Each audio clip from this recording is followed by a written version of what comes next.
आज सभार योगदान कर धन्य कर वर्तमान आम भारत वर्ष सारा विश्व में रेखा युव समाज जो पतनाभिमुखी कार्यकलाप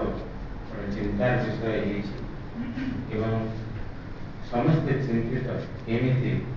आगामी युगर नागरिक मानक आम देश योग्य भाव में निर्माण करवा तेणु स्वामी विवेकानंद आरंभ करते man making and nation building आंदोलन मनीष निर्माण एवं राष्ट्र गठन से आम सब सामिल होगा एवं वर्तमान युव समाज को भारत कहीं सारा विश्व भविष्य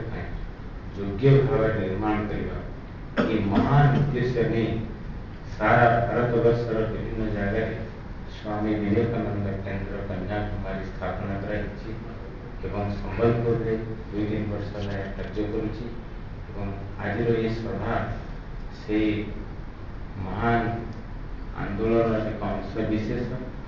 तेरे विशेष कहूनी विषय महान व्यक्तित्व विषय आम मुख्य अतिथि मुख्य वक्ता प्रांजल भाव में आलोचना करेंगे मत दायित्व दिखाई मुख्य अतिथि और मुख्य वक्ता परिचय देवाई आजकल मुख्य अतिथि श्रीजुक्त घनश्याम पाणिग्राही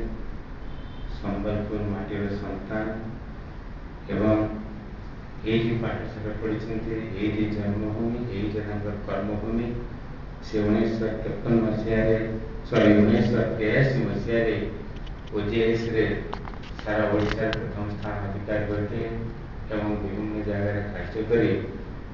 दक्ष जज निजक प्रतिपादन कर वर्तमान से अवसर जीवन यापन कर व्यतीत झाड़ुआपड़ा युव उदयन संस्था सहित से प्रथम सभापति सांस्कृतिक आंदोलन भूमिका रही से निजे ही परिचय मोर बंधु प्रोफेसर डॉक्टर विनके त्रिपाठी आज तार मुख्य वक्ता मोर अनुरोध रक्षा कर बहुत धन्यवाद दूसरी प्राय अनाधिक समस्ते जानते से बहुत संस्था सहित जड़ित निकट अतीत से चाकरी